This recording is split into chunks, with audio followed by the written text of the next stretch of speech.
escenarios que vamos a encontrar en los espacios confinados. Habrán escenarios de espacios confinados donde no se va a requerir un equipo de respiración autónoma, y lo hablaba el profe Nico, que va a ser puntual para un espacio que quizás tiene una atmósfera IPVS, pero su tarea va a ser muy corta.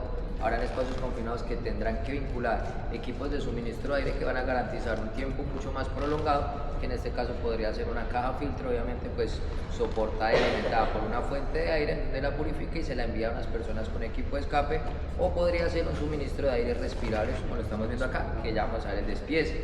Habrán otros escenarios que van a utilizar equipos de suministro de aire que no amerita que sea una presión positiva, y que en este caso podríamos estar hablando de un espacio confinado que tiene una valoración grado B, como lo puede ser una bomba de aire, que dentro de su clasificación nos habla de aire tipo C, aire que ha sido captado por bomba, filtrado por un filtro de felpa, carbono y enviado por una presión a 15 psi, como lo vamos a ver en ese kilo. Y en otros escenarios podemos estar hablando quizás del uso de mascarillas faciales, media cara, full face o una mascarilla sencilla.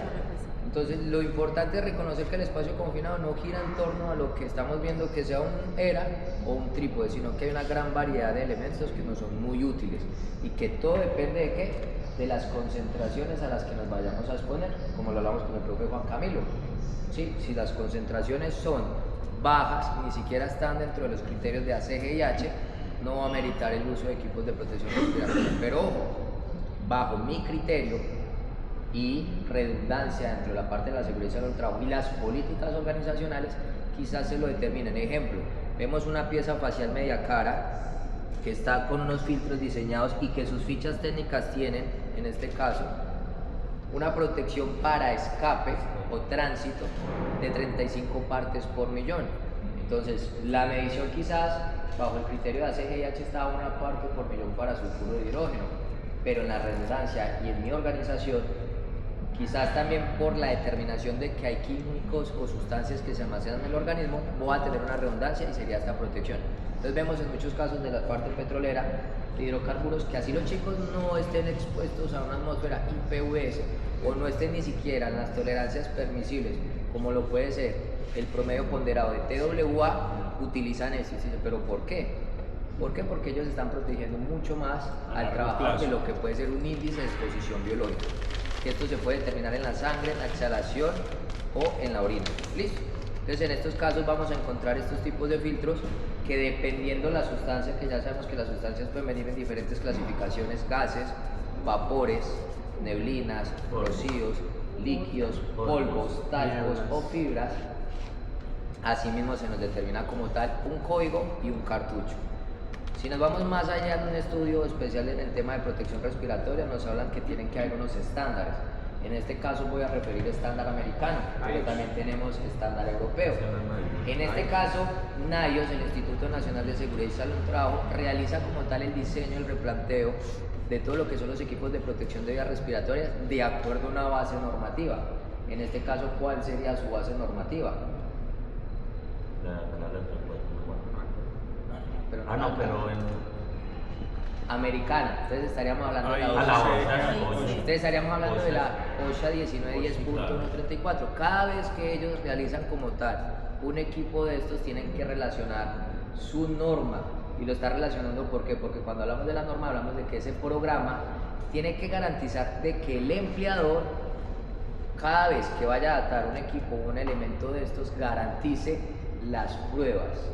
¿Cuáles son las pruebas? Pruebas que se van a tener en cuenta si es un equipo de presión negativa o si es de presión positiva. Vamos a aclarar eso. Presión positiva y presión negativa se determinan mediante el movimiento o el flujo de aire que se genera en el paso de estos equipos. Ejemplo, presión negativa es cuando yo amerito demandar para que por difusión pase el aire y sea como tal recibido por un elemento que va a hacer su proceso de filtrado. En este caso podríamos hablar del carbono activado. Entonces hubo una presión ¿qué? Negativa, y eso lo estamos viendo en las mascarillas, pieza facial media cara o full face, siempre y cuando tenga filtros.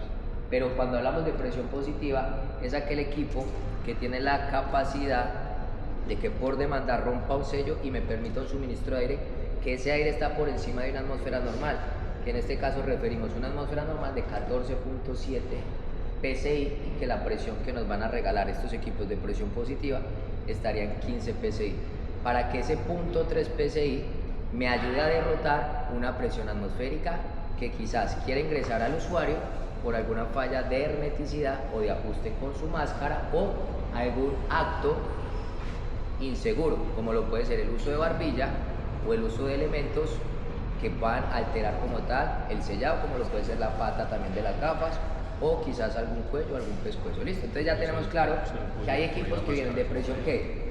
Negativa y positiva. Listo, muy bien.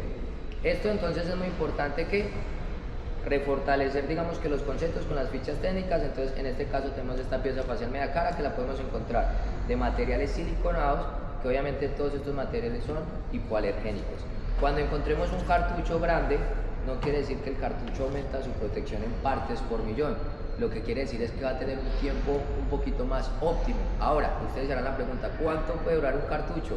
Entonces, según digamos las recomendaciones del fabricante, un cartucho viene diseñado, si está siendo utilizado las 8 horas diarias, para que esté semanalmente cambiándose.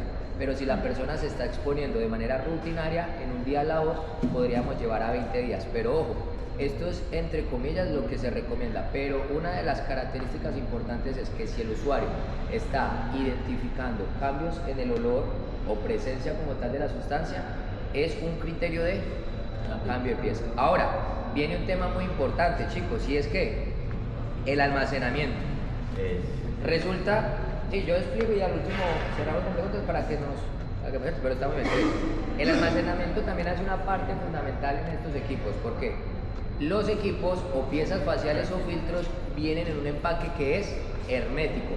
Al momento que estos equipos vienen en un empaque hermético, es, digamos que un deber ser y tienen una razón de ser. Esa razón de ser es ¿por qué? Porque una vez este filtro está expuesto, él empieza a trabajar, ya está trabajando. Entonces, ¿qué se nos determina dentro de las fichas técnicas? Realizar una limpieza, desinfección y un almacenamiento correcto. Las limpiezas que se le hacen a las copas nasales son muy importantes porque tenemos que verificar válvulas de exhalación. En el momento que yo me retiro o me coloco una pieza, yo puedo cometer un error, y es que las válvulas de exhalación se me puedan perder.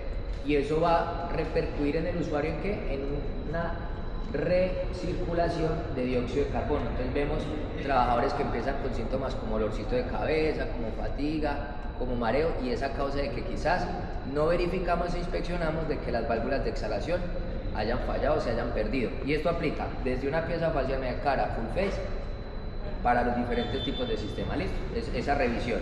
Listo, después de verificar la copa nasal que de pronto no tenga algún elemento que lo pueda alterar, a la hora de retirar, en este caso los cartuchos deben de ser empacados al vacío, una bolsa hermética. ¿Por qué? Porque el cartucho totalmente está realizando una labor después de destapado. Error que encontramos en el sector o en la industria: dejan la mascarilla, los cuelgan y los dejan cerca a un sitio donde realmente se está contaminando, porque este entorno, aunque sea un aire respirable, tiene contaminantes, y uno de los contaminantes, digamos que más notorios, es el polvo, y lo podemos encontrar en la N95 en la felpa, que tiene como tal su cartucho. Listo.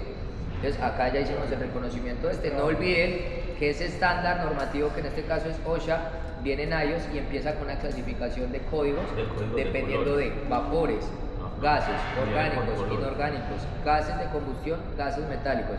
Y encontramos diferentes, digamos que protecciones, que ya pueden ser desde un P95 a un P100, que me está diciendo la cobertura en protección que está teniendo como tal el equipo, y que unos vienen para aceites y otros para no aceites. O sea, que el mismo elemento, que en este caso, digamos que con una contaminación de aceite. 5 minutos. Le gané el chance.